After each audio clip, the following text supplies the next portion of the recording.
Hello বন্ধু, সবাইকে জানাই অনেক অনেক শুভেচ্ছা ও প্রীতি। একদম ইউনিক একটা রেসিপি নিয়ে চলে আসলাম। আপনারা তো অনেক পোলাও, বিরিয়ানি, মাংসের খেয়েছেন বা মাটনের খেয়েছেন, তো এভাবে মাছেরও খেয়েছেন, কিন্তু এভাবে একবার রান্না করে দেখবেন মাছ দিয়ে অন্যরকমভাবে। এই বিরিয়ানিটা একবার না দেখলে আপনারা বুঝতে পারবেন না। অবশ্যই পুরো ভিডিওটা দেখবেন, আর খেতেও কিন্তু বেশ মজার।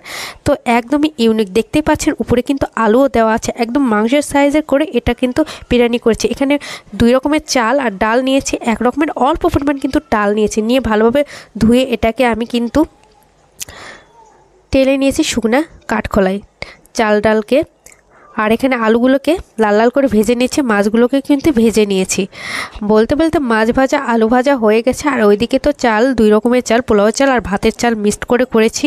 আর অল্প 1 মুঠ মসুর ডাল নিয়েছি। দেওয়ার পরে এটাকে ভালোভাবে শুকনো কাঠখোলায় টেলে নিয়ে মাছ আর আলুগুলোকে ভেজে নিয়ে ওই মাছ ভাজার তেলে এখানে ফোড়ন দিয়ে দিলাম তেজপাতা, দারচিনি আর এলাচ, আর ছোটো এলাচ, বড় এলাচ। দেওয়ার পরে মশলাটা একটু ফ্লেভার ছড়িয়ে পড়লে এখানে পেঁয়াজ কুচি আর কাঁচামরিচ চিরা দিয়ে দিলাম। তারপর একটু নাড়াচাড়া করে এখানে হলুদ আর লবণ পরিমাণ মতন দিয়ে দিলাম।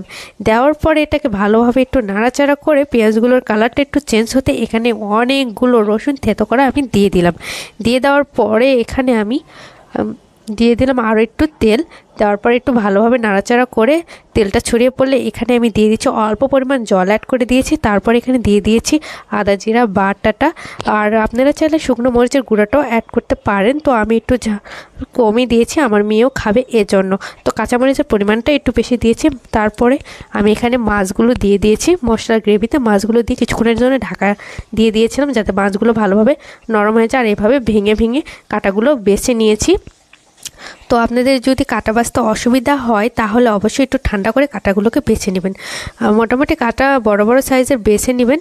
তারপর এরকম আগে থেকে টেলে নেওয়া শুকনোতে 2 রকমের চাল, পোলাওয়ের চাল আর ভাতের চাল যেটা আমরা খেয়ে থাকি, আর 1 মুঠ মসুর ডাল, সেটাকে আমি দিয়ে মাছের গ্রেভিতে মশলা দিয়ে যে মাছের গ্রেভিটা করেছিলাম সেটাকে ভালোভাবে মিক্সড করে নিচ্ছি।